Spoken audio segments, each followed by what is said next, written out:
৩১ বছরে পা দিলেন আর্জেন্টিনার ফুটবল জাদুকর লিওনেল মেসি। জন্মদিনে কেক কাটার বদলে মাঠে কাটলো ঘাম, আর দেখা গেল মেসির অচেনা এক রূপ।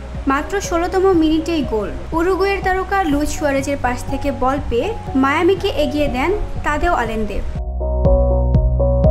প্রথমার্ধের শেষ মুহূর্ত, খেলার গতি যখন থিত তখনই ঘটে এক অপ্রত্যাশিত ঘটনা। প্রতিপক্ষ খেলোয়াড়কে ফাউল করে হলুদ কার্ড দেখেন লিওনেল মেসি। মেসির মতো ঠান্ডা মাথার খেলোয়াড়ের এমন আচরণ স্বভাব বিরুদ্ধ, তবে সাম্প্রতিক ম্যাচগুলোতে তাকে মেজাজ হারাতেও দেখা যাচ্ছে বারবার।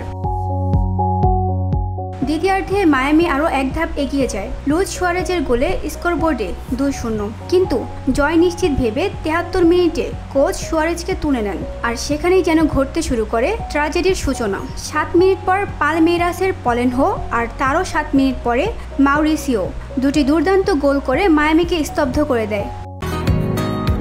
বসুন্ধরা, উত্তরা, বনশ্রী, কুড়িল ও বাড্ডা সহ রাজধানীর বিভিন্ন স্থানে অভিজাত ও অত্যাধুনিক মানের ফ্ল্যাট কেনার এক নির্ভরযোগ্য প্রতিষ্ঠান প্লেজেন্ট প্রপার্টিজ লিমিটেড। তাই আপনার স্বপ্নের আবাসনের জন্য আজই যোগাযোগ করুন। Pleasant properties limited, where destiny matches eventually। শেষ বাঁশি বাজার আগ পর্যন্ত চেষ্টা করেও আর জয়ের মুখ দেখেননি মেসির দল। ম্যাচ শেষ হয় ২-২ গোলে ড্র। ৫ পয়েন্ট নিয়ে এই গ্রুপের শীর্ষে থেকে শেষ ১৬তে উঠেছে পালমেইরাস, আর রানার্স আপ হয়ে মায়ামিও পেরিয়ে গেল পরবর্তী ধাপে।